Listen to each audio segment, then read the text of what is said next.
शहर शहर सैलाब।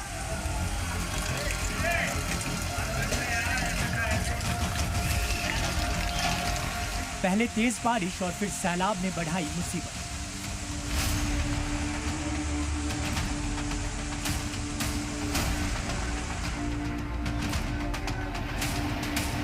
राजस्थान से यूपी तक तेज बारिश की वजह से कई इलाकों में हालात बेहद खराब हैं।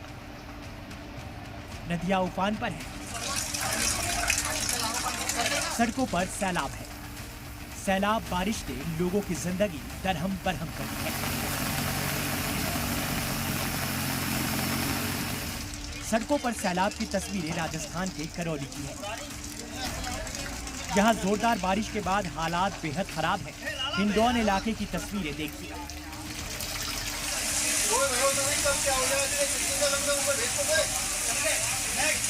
यहाँ सड़क से लेकर दुकानों तक हर तरफ पानी का कब्जा है।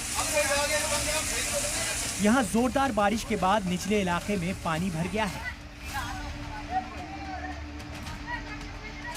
मूसलाधार बारिश के बाद पूरा इलाका डूबा डूबा नजर आ रहा है। जोरदार बारिश के बाद कई प्राइवेट स्कूलों में बच्चों की छुट्टियां भी कर दी गई हैं।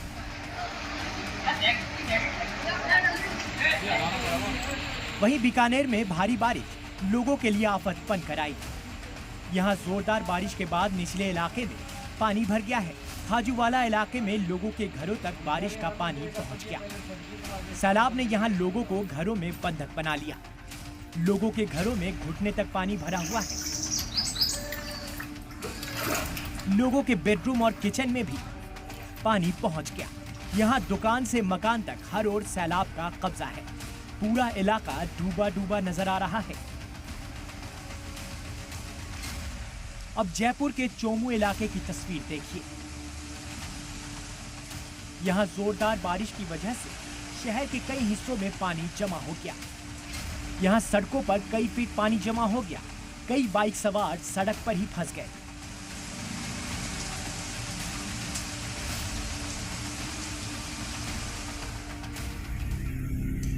वहीं यूपी लखीमपुर खीरी में शारदा नदी उफान पर चल रही है। गोला तहसील में एक मंदिर देखते ही देखते जमींदोज हो गया। यहां निचले इलाकों में सैलाब जैसे हालात हैं। ये तस्वीरें मध्य प्रदेश के दमोह की है, जहां मूसलाधार बारिश के बाद निचले इलाकों में सैलाब जैसे हालात हैं। यहां स्कूल के बच्चे नालों के ऊपर आते जाते दिखाई दिए। यहां हर तरफ सैलाब का कब्जा है। जान जोखिम में डालकर यहां बच्चे स्कूल जाते हैं। वहीं उत्तराखंड के चंपावत में तेज बारिश के बाद टनकपुर में एक गाड़ी किरोला नाले में फंस गई। खबर मिलने के बाद मौके पर पहुंची एसडीआरएफ की टीम ने लहरों में उतरकर गाड़ी को रेस्क्यू करने के लिए मुहिम चलाई। काफी देर की मशक्कत के बाद क्रेन के जरिए पानी में फंसी गाड़ी को बाहर निकाल लिया गया। टनकपुर के निचले इलाके में सैलाब जैसे हालात हैं। मैदान और पहाड़ों पर आसमानी आफत बता रही है कि कुदरत की मुसीबत टली नहीं है। अगस्त में अभी मौसम के मार के लिए तैयार रहना होगा। ब्यूरो रिपोर्ट, सलाम टीवी।